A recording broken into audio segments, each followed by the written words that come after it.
오늘의 도서 어두울 때에야 보이는 것들이 있습니다 를 소개해드립니다. 슈테판 츠바이크는 오스트리아 출신의 소설가이자 전기작가, 극작가입니다. 마리아 앙뚜아네트, 에라스무스, 마젤란 등의 전기를 썼고 낯선 여인의 편지, 감정의 혼란 등과 같은 인간의 내면을 깊이 탐색하는 중단편 소설 등을 남겼습니다. 슈테판 츠바이크는 인권과 역사를 바라보는 깊이 있는 통찰력과 아름다운 문체로 세계 문학사에 큰 영향을 남긴 작가입니다. 1938년 나치의 박해를 피해 영국으로 이민을 떠났고 1940년에는 미국으로, 1942년에는 브라질로 건너갔습니다.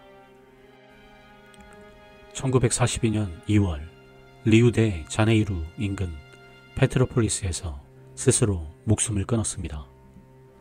어두울 때에야 보이는 것들이 있습니다는 그가 생애 마지막 2년 동안 남긴 기록으로 참담한 현실 속에서도 놀라울 정도로 끈질기게 인간에 대한 희망을 붙들고 있는 모습을 엿볼 수 있습니다. 그의 미공개 에세이를 발견하고 엮은 독일 편집자 폴커 미엘스와 츠바이크 연구자 클라우스 그랜프너는 이 9편의 글을 두고 슈테판 츠바이크 글 중에서도 가장 아름답고 감동적인 추억과 격려의 글들이라고 평합니다.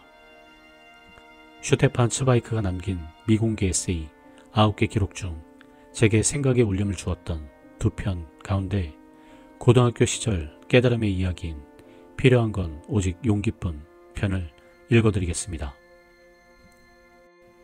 첫 번째 이야기, 필요한 건 오직 용기뿐.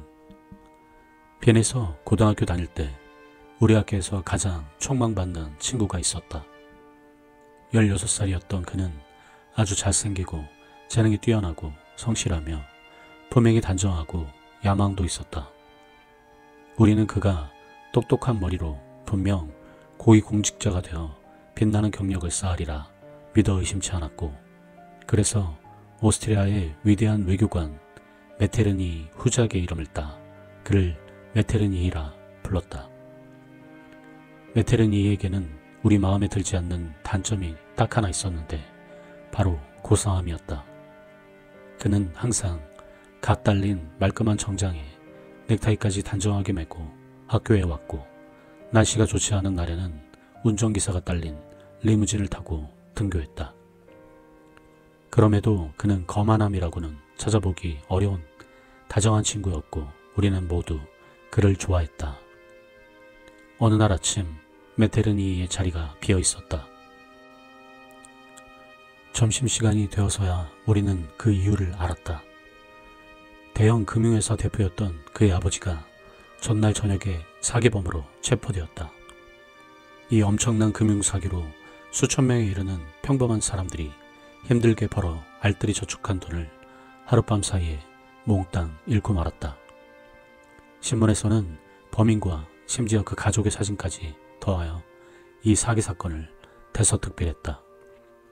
그제야 우리는 이 불운한 친구가 왜 학교에 오지 않았는지 이해했다. 창피했을 터다. 메테르니의 자리는 2주 동안 비어 있었고 그동안 신문들은 그의 아버지가 벌인 사기 행각을 점점 더 상세하게 파헤쳐 보도했다. 그리고 3주째에 접어든 어느 날 아침 교실 문이 열리고 메테르니가 조용히 들어와 자리에 앉았다. 그는 재빨리 책을 폈고 수업이 진행되는 2시간 내내 단 한 번도 고개를 들지 않았다. 쉬는 시간을 알리는 종이 울렸고 우리는 늘 하듯이 복도로 나갔다.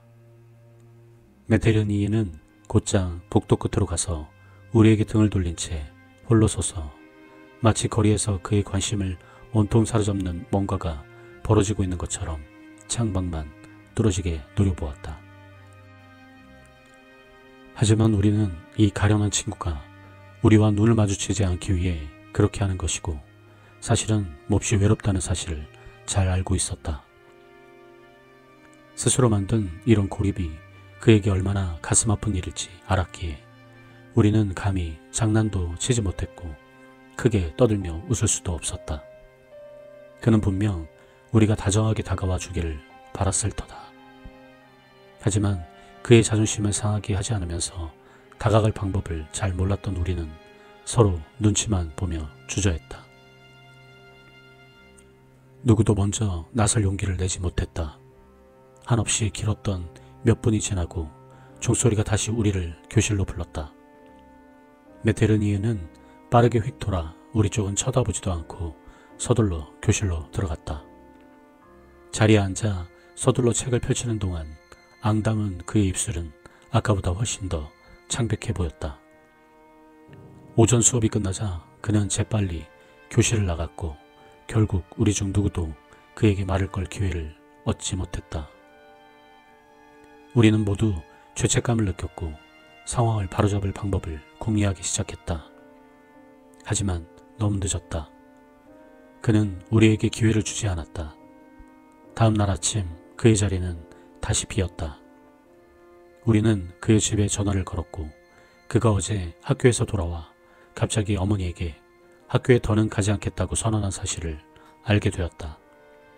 그리고 그는 정말로 빈을 떠나 작은 도시의 어느 약국에서 직업교육을 받았다.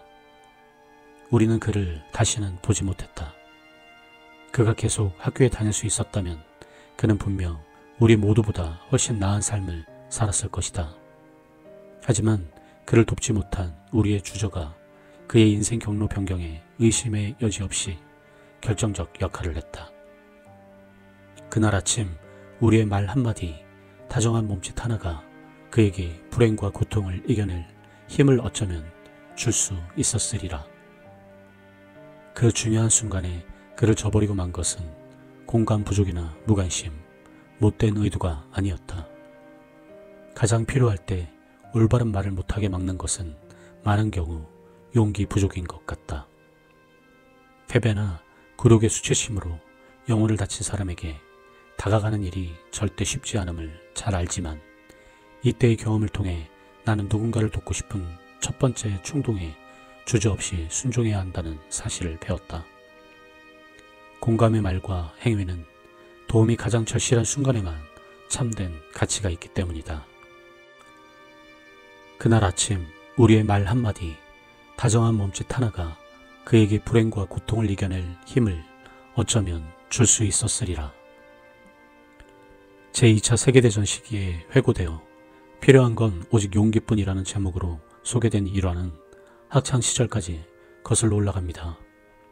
그는 공감을 표현했어야 할 중요한 순간을 놓쳤고 그래서 친구의 인생에 평생 남을 결과를 남겼던 일화를 회상합니다. 당시의 머뭇거림, 가장 필요할 때 올바른 말을 못하게 막는 것은 많은 경우 용기 부족임을 깨닫는 경험을 통해 그는 누군가를 돕고 싶은 첫 번째 충동에 주저없이 순종해야 한다는 사실을 배웠습니다. 공감의 말과 행위는 도움이 가장 절실한 순간에만 참된 가치가 있기 때문입니다.